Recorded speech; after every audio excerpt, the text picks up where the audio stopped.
दोस्तों आदाब।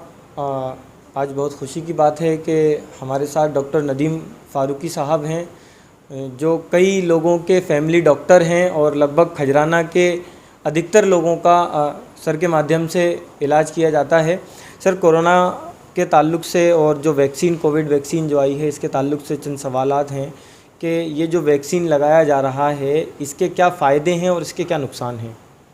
फ़ायदा तो बहुत बड़ा है। फ़ायदा ये है कि आप अगर कोरोना का ये वैक्सीन लगवाते हैं तो ये बीमारी से आप बच जाते हैं, है ना। 80% लोगों को तो, लगभग 70 से 80% लोगों को तो बिल्कुल ये होगा ही नहीं।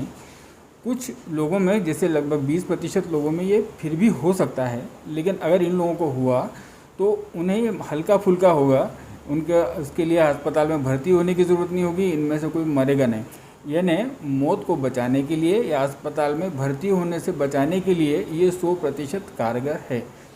तो और ऐसे ही दूसरे वैक्सीन है, ऐसी चेचक का वैक्सीन था जिसकी वजह से दुनिया से चेचक ख़त्म हो गया। ऐसे ही इतनी इफ़ेक्टिव पोलियो की दवा थी जिससे कि पोलियो ख़त्म हो गया। अब इस कोविड के वैक्सीन से इतनी इफ़ेक्टिवनेस पे कोविड भी ख़त्म हो सकता है। जहाँ तक नुकसान की बात है तो कोई इससे नुकसान नहीं है। सिर्फ थोड़ा बहुत हाथ पैरों में दर्द हो सकता है, किसी किसी को बुखार आ सकता है, तो वो पैरासीटामोल की दवा ले लें, ठीक हो जाते हैं। सर, सोशल मीडिया और व्हाट्सएप है, फेसबुक है और मौखिक कई जो है भ्रांतियां हैं जो लोगों में हैं कि इस वैक्सीन से काफ़ी नुकसान है, तो उसके बारे में आप क्या कहेंगे? ये तो बिल्कुल गलत तरह की अफवाहें हैं और ये जो अपने समाज के दुश्मन लोग हैं ये फैलाते हैं बिल्कुल कायदे सिस्टमेटिक तरीके से। ये कब नहीं हुआ?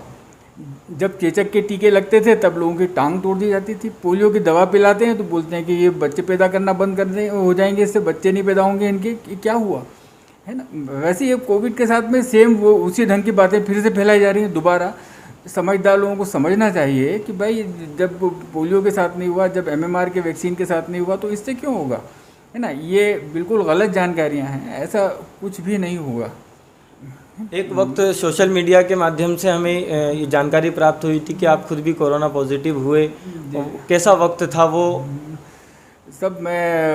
मुझे बुखार आया था रात को। जब मैं क्लिनिक से लौटा तो हल्का सा हाथ पैरों में दर्द था। तो मैं क्योंकि बीमार बहुत कम पड़ता हूँ, मुझे याद नहीं कि इसके पहले मुझे कब बुखार आया होगा। 25-30 साल पहले कभी आया हो तो आया हो। तो मुझे लगा कि कुछ गड़बड़ ज़रूर है ना। तो मैंने अपने आप को आइसोलेट कर लिया, अलग कमरे में सोया। रात को करीब 2 बजे मुझे बुखार आया तो मैंने सुबह सबसे पहला काम ये किया कि मैंने जांच करवा ली। जांच में मैं पॉजिटिव पाया गया।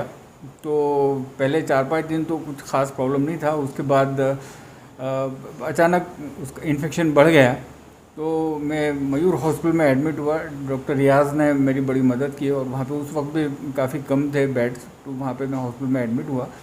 5 दिन हॉस्पिटल में एडमिट हुआ और तब बीच बीच में खांसी काफ़ी तेज़ हुआ करती थी। बाकी ओवरऑल मैं जल्दी रिकवर हो गया और अब बिल्कुल बढ़िया फिट हूँ। खजराने के कई परिवारों के आप फैमिली डॉक्टर हैं और कई लोग आपसे सलाह लेके अपना इलाज कराते हैं। ऐसे परिवारों से और खजराना की जनता से क्या अपील करना चाहेंगे चैनल के माध्यम से? अगर साहब आप अपना और अपने घर वालों का भला चाहते हैं तो बिल्कुल वैक्सीन लगवा लें बग़ैर सोचे। बिल्कुल सीधा सुबह कल उठ के पहला काम ये करें कि जाके वैक्सीनेशन सेंटर पर जाएं और वैक्सीन लगवा लें। सब पूरे घर वालों को, जो भी 45 साल से ऊपर है, सबको लगवा लेना चाहिए। बिल्कुल सवाल ही नहीं उठता, इसमें दोबारा सोचने की ज़रूरत ही नहीं है। इससे अच्छा काम आप उस दिन और कोई दूसरा नहीं करेंगे।